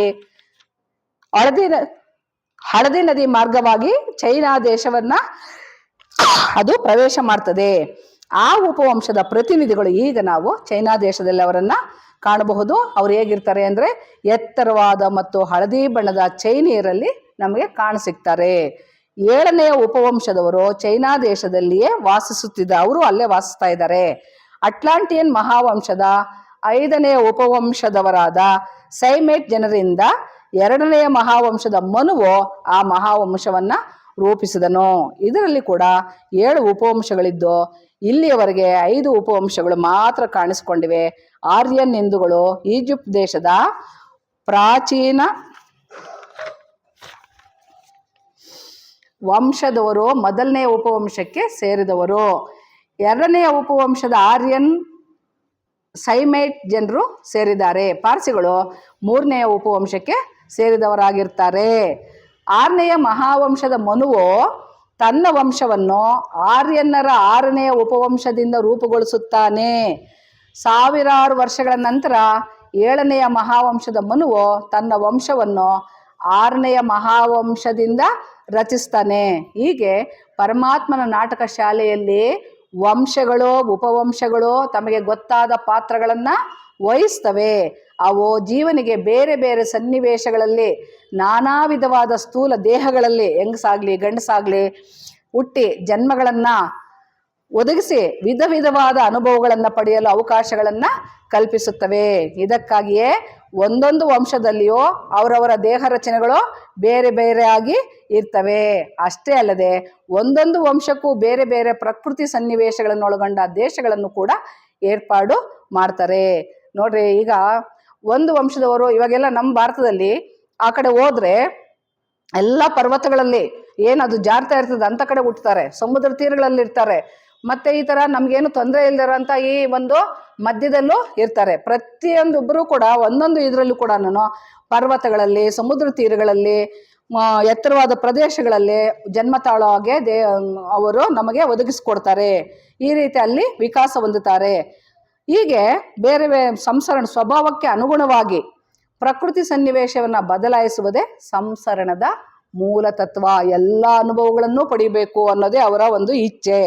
ಉಪವಂಶಗಳಲ್ಲಿ ಜನ್ಮ ತಾಳುವಾಗ ಜೀವಾತ್ಮನು ಒಂದೊಂದು ವೇಳೆ ಹೆಂಗಸಾಗಿ ಹುಟ್ಟಿ ಅನುಭವಗಳನ್ನು ಆದರೆ ಏನಾಗುತ್ತೆ ಅನ್ನೋ ಅನುಭವಗಳನ್ನು ಪಡಿತಾನೆ. ಆರ್ಯನ್ ಮಹಾವಂಶದಲ್ಲಿ ಇಂಡಿಯಾ ದೇಶದಲ್ಲಿ ಜನ್ಮ ತಾಳಿ ತಾತ್ವಿಕ ದೃಷ್ಟಿ ಮತ್ತು ವೈರಾಗ್ಯ ಭಾಗಗಳನ್ನು ಸಂಪಾದಿಸುತ್ತಾನೆ. ನೋಡಿ, ಇಂಡಿಯಾದಲ್ಲಿ ಹುಟ್ಟಿದ್ರೆ ಏನಾಗುತ್ತೆ ಅಂತ. ಹೀಗೆ ಮರುಭೂಮಿಯಲ್ಲಿ ಹುಟ್ಟಿ ಪ್ರಕೃತಿ ವೈಶಾಲ್ಯವನ್ನು ಅನುಭವಿಸುತ್ತಾನೆ. ಇರಾನ್ ದೇಶದಲ್ಲಿ ಹುಟ್ಟಿ ವಿಚಾರಗಳನ್ನು ಕವಿತೆಗಳ ರೂಪದಲ್ಲಿ ಹೊರಗಿಡುವುದನ್ನು ಕಲಿಯುತ್ತಾನೆ. ಹೀಗೆ ಬೇರೆ ಬೇರೆ ದೇಶಗಳಲ್ಲಿ ಜನ್ಮ ತಾಳಿ ಆ ಪ್ರದೇಶಗಳ ಸಂಸ್ಕೃತಿ ಸಂಸ್ಕಾರಗಳನ್ನು ಕಲಿಯುತ್ತಾನೆ. ಈ ಎಲ್ಲ ಅನುಭವಗಳು ಜೀವನ ಪರಿಪೂರ್ಣತೆಗೆ ಸಾಲವು. ಇಷ್ಟು ಹೇಳೋದಕ್ಕೆ ನನಗೆ ಅವಕಾಶ ಕೊಟ್ಟಂತ ನಮ್ಮ ಈ ಸೊಸೈಟಿಯ ಎಲ್ರಿಗೂ ಅನಿಸುತ್ತಾ, ನೀವು ಕೇಳಿದ್ದಕ್ಕೆ ನಿಮಗೆಲ್ಲ ಅನಿಸುತ್ತಾ, ಎಷ್ಟು ಅರ್ಥ ಆಯಿತೋ ಗೊತ್ತಿಲ್ಲ ನನಗೆ. ನಾನು ಇದರಿಂದ ವಿವರಿಸ್ಕೊಳ್ತೀನಿ.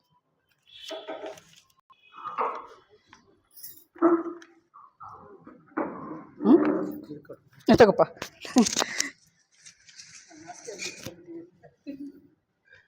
ಸೋದರ ಸೋದರಿಯರೇ, ಸೋದರಿ ಪದ್ಮಮ್ಮನವರು ಶಿಕ್ಷಕಿಯಾಗಿ ಅದನ್ನೆಲ್ಲ ಚೆನ್ನಾಗಿ ಅಧ್ಯಯನ ಮಾಡಿ ಒಂದು ರೂಪ ಕೊಟ್ಟಿದ್ದಾರೆ. ಇದು ಭಾಳ ಕ್ಲಿಷ್ಟವಾಗಿರ್ತಕ್ಕಂಥ ಅಧ್ಯಯನ. ಇದನ್ನು ನನಗನ್ನಿಸುತ್ತೆ 2-3 ಉಪನ್ಯಾಸಗಳು ಮಾಡಿದರೆ ಸ್ಪಷ್ಟವಾಗಿ ಅರ್ಥೈಸ್ಬೋದು ಅಂತ. ಆದ್ರೂ ಭಾಳಷ್ಟು ವಿಷಯಗಳನ್ನು ಸ್ಪಷ್ಟವಾಗಿ ತಿಳಿಸ್ಕೊಟ್ಟಿದ್ದಾರೆ. ನಾಗರಿಕತೆಗಳ ಉಬ್ಬರ ಇಳಿತಗಳು, ಇದು ಎಲ್ಲಿಂದ ತಗೊಂಡಿರೋದು ಈ ಕಾನ್ಸೆಪ್ಟು, ಈ ಕಲ್ಪನೆ? ಉಬ್ಬರ ಇಳಿತ ಅಂದರೆ ಸಮುದ್ರದಲ್ಲಿ ನಾವು ನೋಡಿರ್ತೀವಿ, ಸಮುದ್ರದ ದಡದಲ್ಲಿ ನಿಂತ್ಕೊಂಡ್ರೆ ಒಂದು ಆನೆ ಗಾತ್ರದಲ್ಲಿ ಎತ್ತರದಲ್ಲಿ ಬರುತ್ತೆ ಒಂದ್ಸಲ ಏನೋ ಅಲೆ, ಆಮೇಲೆ ದೂರಕ್ಕೆ ಹೊರಟೋಗುತ್ತಲ್ಲಿ ಅಲ್ವಾ? ಹೌದೋ ಇಲ್ವಾ? ಉಬ್ಬರ ಮೇಲಕ್ಕೆ ಬರುತ್ತೆ, ಒಂದೊಂದು ಸಲ 10 ಅಡಿ ಬರುತ್ತಂತೆ. ಮೊನ್ನೆ ಸುನಾಮಿ ಆಯಿತು 2004ರಲ್ಲಿ. ಆವಾಗ 20 ಅಡಿ ಎತ್ತರ ಬಂದಿತ್ತಂತೆ ಒಂದೊಂದು ಅಲೆ. ಅಂದರೆ ಏನೇನು ಸಿಕ್ಕಿದ್ದೆಲ್ಲ ಕೊಚ್ಕೊಂಡು ಹೊರಟೋಯ್ತು. ಆ ಕಲ್ಪನೆ ಕೊಟ್ಟಿದ್ದಾರೆ ಇಲ್ಲಿ. ನಾಗರಿಕತೆಗಳು ಕೂಡ ಹಾಗೆ ನಾಗರಿಕತೆಗಳು ಬೆಳ್ಕೊಂಡು ಬಂದಿವೆ. ಅವರು ಏನೋ ನಮ್ಮ ಭಾರತದಲ್ಲಿನ ನಾಗರಿಕತೆ ಪ್ರಸ್ತಾಪ ಮಾಡಿದರು. ಯಾವುದು? ಸಿಂಧೂ ಬಯಲು ನಾಗರಿಕತೆ. ಸಿಂಧೂ ಬಯಲು ನಾಗರಿಕತೆ ಇವಾಗ ಇದೆಯಾ? ಇವಾಗಿಲ್ಲ. ಯಾವುದೋ ಅವಶೇಷಗಳು ಅಲ್ಲೋ ಇಲ್ಲೋ ಸಿಕ್ಕಿದ್ದಾವೆ. ಏನಾಯಿತು ಅಂದರೆ ಅದು ಹೋಗ್ತಾ ಇರುತ್ತೆ, ಅದು ಇಳಿತ, ನಾಗರಿಕತೆ ಇಳಿತ, ಸಮುದ್ರ ನೀರು ಕೆಳಗಡೆ ನೀರು ಹೊರಟೋಗುತ್ತಲ್ಲ ಆ ಥರ. ಉಬ್ಬರ ಅಂದರೆ ಒಂದೊಂದ್ಸಲ ನಾಗರಿಕತೆ ಬೆಳವಣಿಗೆ ಆಗುತ್ತೆ. ಈ ಮೂರನೇ ಮಹಾವಂಶ, ಎರಡನೇ ಮಹಾವಂಶ, ಒಂದನೇ ಮಹಾವಂಶ ಏನೋ ಗೊತ್ತಿಲ್ಲ, ಅವ್ರು ಹೇಳಿದರು. ಮೂರನೇ ಮಹಾವಂಶದಲ್ಲಿ ಸ್ವಲ್ಪ ಬೆಳವಣಿಗೆ ಆಯಿತು. ಅಂದರೆ ಕ್ರೌರ್ಯ ಜಾಸ್ತಿ. ಅವರೆಲ್ಲ ಇವರು ಇದ್ರಲ್ಲ, ಯಾರು? ಹಿರಣ್ಯಕಶ್ಯಪ, ಹಿರಣ್ಯಾಕ್ಷ, ರಾವಣಾಸುರ, ಕುಂಭಕರ್ಣ, ಅಕಾಲ, ಅದು ಅವರೆಲ್ಲ ದುಷ್ಟತನನೇ ಜಾಸ್ತಿ ಬೆಳವಣಿಗೆ ಆಗಿದ್ದು. ಅದಕ್ಕೋಸ್ಕರನೇ ಅವ್ರನ್ನೆಲ್ಲ ಸಂಹಾರ ಮಾಡಿಬಿಟ್ಟು ಭಗವಂತ ಅದನ್ನೇ ನಾಗರಿಕತೆ ಬೆಳವಣಿಗೆ ಆಯಿತು. ಲಂಕೆಯಲ್ಲಿ ಎಷ್ಟು ಸಂಸ್ಕೃತಿ ಬೆಳೆದಿತ್ತು ಅಂದರೆ ರಾಮಾಯಣದಲ್ಲಿ ಬರುತ್ತೆ, ಸುಂದರಕಾಂಡ ಅಂತ ಬರುತ್ತೆ. ಅದರಲ್ಲಿ ಸುಂದರಕಾಂಡ ಅಷ್ಟು ಸುಂದರವಾಗಿತ್ತು. ಎಷ್ಟು ಹನುಮಂತನಿಗೆ ವಿಚಿತ್ರ ಹೋಗುತ್ತೆ, ಏನಪ್ಪ ಎಷ್ಟು ಸುಂದರವಾಗಿದೆ ಲಂಕೆ. ರಾವಣಾಸನಿಗೆ ಆ ದುರ್ಬುದ್ಧಿ ಬರದೇ ಇದ್ದಿದ್ರೆ ಇದು ಮಹಾ ಸ್ವರ್ಗ ಆಗ್ತಾ ಇತ್ತು ಅಂತ ಬರೀತಾನೆ ಆ ವಾಲ್ಮೀಕಿ ರಾಮಾಯಣದಲ್ಲಿ. ಅಷ್ಟೆಲ್ಲ ನಾಗರಿಕತೆ ಬೆಳೆದಿತ್ತು. ಏನಾಯಿತು? ಮೂರನೇ ಮಹಾವಂಶ ನಾಶ ಆಗೋಯ್ತು. ಕಾರಣ ದುಷ್ಟತನದ ಪರಾಕಾಷ್ಠತೆ. ನಾಲ್ಕನೇ ಮಹಾವಂಶ ಬೆಳೆದಿದ್ದು ಅವ್ರು ಹೇಳಿದರು ಗ್ರೀಕ್ ದೇಶ. ಅಂದರೆ ಇದು ಅಟ್ಲಾಂಟಿಕ್ಸ್ ಮಹಾಸಾಗರದ ಕಾಲದಲ್ಲಿ ಅಟ್ಲಾಂಟಿಸ್ ಅನ್ನೋ ಉಪಖಂಡ ಇತ್ತಂತೆ. ಆ ಖಂಡದಲ್ಲಿ ಲೆಮೋರಿಯನ್ ಅವರೆಲ್ಲ ಹೇಳಿದ್ರು, ಲೆಮೋರಿಯನ್ ನಾಗರಿಕತೆ ಬೆಳೆದು ಅದೇನೋ ಕೋತಿಗಳ ಹೆಸರಿಗೆ ಬಂದಿದೆ ಅದು. ಅಲ್ಲಿ ನಾಗರಿಕತೆ ಎಷ್ಟು ಬೆಳೆದಿತ್ತು ಅಂದರೆ ಈಗಿನಿಗಿಂತ ಹೆಚ್ಚಿಗೆ ಬೆಳೆದಿತ್ತಂತೆ ರೋಮ್ ಸಾಮ್ರಾಜ್ಯದಲ್ಲೇ. ಅಷ್ಟೆಲ್ಲ ಬೆಳವಣಿಗೆ ಆದಾಗ ಅಲ್ಲಿನ ಜನ ಏನಾಯಿತು ಅಂತಂದರೆ ಅವ್ರಿಗೆ ಗರ್ವ ಬಂದುಬಿಡ್ತಂತೆ. ಜಾಸ್ತಿ ಗರ್ವ ಅಂದರೆ ನಮಗಿಂತ ಬುದ್ಧಿವಂತರಿಲ್ಲ, ಏನು ಬೇಕಾದರೂ ನಾವು ಮಾಡ್ಬೋದು. ಅಷ್ಟೇ ಅಲ್ಲ, ಏನೂ ಕೆಲಸ ಮಾಡಲಿಲ್ಲ, ಶುದ್ಧ ಸೋಂಬೇರಿಗಳಾಗೋದ್ರು, ಏನೂ ಮಾಡಲಿಲ್ಲ ಅವರು. ಆ ಸೋಂಬೇರಿತನವನ್ನು ನೋಡಿಬಿಟ್ಟೆ ಮಹರ್ಷಿಗಳು ಅದನ್ನು ಸಂಪೂರ್ಣವಾಗಿ ಸಮುದ್ರದಲ್ಲಿ ಮುಳುಗಿಸಿಬಿಟ್ರು ಅಂತ ಅದರಲ್ಲಿ ಭಾಳ ಸ್ಪಷ್ಟವಾಗಿ ಜನರಾಜದಾಸರು ಬರೆದಿದ್ದಾರೆ. ಕಾರಣ ಇಷ್ಟೇ, ಯಾವಾಗ ಮಾನವನು ಅತಿ ಗರ್ವಿ ಆಗ್ತಾನೋ ಅವನ ಪತನ ಆಗೋಗುತ್ತೆ. ಮಹಾವಂಶದ ಪತನ ಆಗಿದ್ದೇ ಅದಕ್ಕೋಸ್ಕರ ಸ್ಪಷ್ಟವಾಗಿ ಅದರಲ್ಲಿ ಇದೆ. ಹಾಗಾಗಿ ಈ ಅಟ್ಲಾಂಟಿಕ್ ಸಮುದ್ರ ಈಗ ಸಮುದ್ರ ಆಗೋಗಿದೆ. ಅಲ್ಲೆಲ್ಲೋ ಕೆಲವರು ಬುದ್ಧಿವಂತರು ಜ್ಞಾನಿಗಳು ಉಳ್ಕೊಂಡಿದ್ರು, ಅವರನ್ನು ಮಾತ್ರ ಬೆಳೆಸಿ 5ನೇ ಮಹಾವಂಶ ಬಂತು. ಆ 5ನೇ ಮಹಾವಂಶದಲ್ಲಿ ನಾವೀಗಿರೋದು 5ನೇ ಮಹಾವಂಶದ ಉಪವಂಶದಲ್ಲಿ. ಉಪವಂಶ ಈಗ ನಾವೆಲ್ಲ ನಾಗರಿಕರಾಗಿ ಆರ್ಯನ್ ಜನಾಂಗ, ನಾವೆಲ್ಲ ಆರ್ಯರು. ಅದಕ್ಕೆ ಆರ್ಯರು ಅಂದರೆ ಜ್ಞಾನಿಗಳು ಅಂತಲೇ ಹೆಸರು, ದೊಡ್ಡವರು ಅಂತ, ಬುದ್ಧಿವಂತರು ಅಂತ. ಹಾಗಾಗಿ ಅಂದರೆ ಇಷ್ಟೇ ಸಾಲದು, ಇನ್ನೂ ಬೆಳವಣಿಗೆ ಆಗಬೇಕಂತೆ. ಅದು 5ನೇ ಮಹಾವಂಶ ಮುಗಿದು 6ನೇ ಮಹಾವಂಶ. 6ನೇ ಮಹಾವಂಶ ಬಂದಾಗ ಇನ್ನಷ್ಟು ಪ್ರಜ್ಞೆ ಹೆಚ್ಚಿಗೆ ಬೆಳವಣಿಗೆ ಆಗಿರುತ್ತೆ, ಜೀವ ವಿಕಾಸ ಆಗಿರುತ್ತೆ. ಅಷ್ಟೇ ಅಲ್ಲ, ಉಪಾಧಿನೂ ಜಾಸ್ತಿ ಬೆಳವಣಿಗೆ ಆಗಿರುತ್ತೆ. 6ನೇ ಮಹಾವಂಶ ಬರೋಷ್ಟೊತ್ತಿಗೆ 6 ಅಡಿ ಮೇಲೆ ಎಲ್ಲರೂ ಇರ್ತಾರಂತೆ, ಕುಳ್ಳರಿರಲ್ಲ, ಇರೋದೇ ಇಲ್ಲ. ಆಮೇಲೆ ಭಾಳ ಸ್ಪಷ್ಟವಾಗಿ ಬರೀತಾರೆ ಅವರು. ಮೂಗು ಹೇಗಿರುತ್ತೆ, ಬಣ್ಣ ಹೇಗಿರುತ್ತೆ, ಬಹಳ ಸೌಂದರ್ಯವಂತರಾಗಿರ್ತಕ್ಕಂಥ ಜನ, ಪ್ರಜ್ಞಾವಂತರಾಗಿರ್ತಕ್ಕಂಥ ಜನ 6ನೇ ಮಹಾವಂಶದಲ್ಲಿ ಬರ್ತಾರೆ. ಅಂದರೆ ನಾಗರಿಕತೆ ಎಲ್ಲಿವರೆಗೂ ಬೆಳ್ಕೊಂಡು ಹೋಗ್ತಾ ಇದೆ ಅಂದರೆ ಪರಿಪೂರ್ಣತೆಯ ಕಡೆ ಬೆಳ್ಕೊಂಡು ಹೋಗುತ್ತೆ. 7ನೇ ಮಹಾವಂಶ ಬರೋ ಕಾಲಕ್ಕೆ ಭಗವಂತನಿಗೂ ಭಕ್ತನಿಗೂ ವ್ಯತ್ಯಾಸ ಇರಲ್ಲ. ಅಂದರೆ ಅಷ್ಟರ ಮಟ್ಟಿಗೆ ಬೆಳವಣಿಗೆ ಆಗುವಂಥ ಭಗವಂತನ ವ್ಯವಸ್ಥೆಯಲ್ಲಿದೆ, ಯೋಜನೆಯಲ್ಲಿದೆ. ಆದರೆ ಮಾನವನೇನಾದರೂ ಗರ್ವಿಷ್ಠನಾದರೆ ಬಹುಶಃ 4ನೇ ಮಹಾವಂಶ ಹೋದಾಗೆ ಇದು ಅನಿವಾರ್ಯವಾಗಿ ಮಹರ್ಷಿಗಳು ಅದನ್ನು ನಾಶ ಮಾಡಬೇಕಾಗುತ್ತೆ ಅಂತಾರೆ. ಹಾಗಾಗಿ ನಮ್ಮ ಕರ್ತವ್ಯ ಏನು ಅಂದರೆ 5ನೇ ಮಹಾವಂಶದ ಉಪವಂಶದಲ್ಲಿದ್ದುಕೊಂಡು 6ನೇ ಮಹಾವಂಶಕ್ಕೆ ಬೆಳವಣಿಗೆಗೆ ನಾವು ಸಹಕರಿಸಬೇಕು. ಅಂದರೆ ನಮ್ಮ ಜೀವನ ಆ ಕಡೆಗೆ ಹೋಗಬೇಕು. ಅದನ್ನೇ ಯೋಜನೆ ಅಂತಕ್ಕಂಥ, ಭಗವಂತನ ಯೋಜನೆ, ವಿಕಾಸ ಅಂತಕ್ಕಂಥದ್ದು. ಹಾಗಾಗಿ ನಾವೆಲ್ಲ ಆ ವಿಕಾಸ ಯೋಜನೆಗೆ ಮುಂದೆ ಬರ್ತಕ್ಕಂಥ 6ನೇ ಮಹಾವಂಶ 7ನೇ ಮಹಾವಂಶಗಳ ಪರಿಪೂರ್ಣತೆಗೆ ಈಗಲಿಂದಾನೇ ನಾವು ಪಾಯ ಹಾಕ್ಕೊಂಡು ನಮ್ಮ ಜೀವನಗಳನ್ನು ಆ ಥರ ವ್ಯವಸ್ಥಿತ ರೀತಿಯಲ್ಲಿ ಮಾಡಿದರೆ ಆಗ ನಾವು ಭಗವಂತನ ಯೋಜನೆಗೆ ಸಹಕರಿಸಬೇಕಾಗುತ್ತೆ.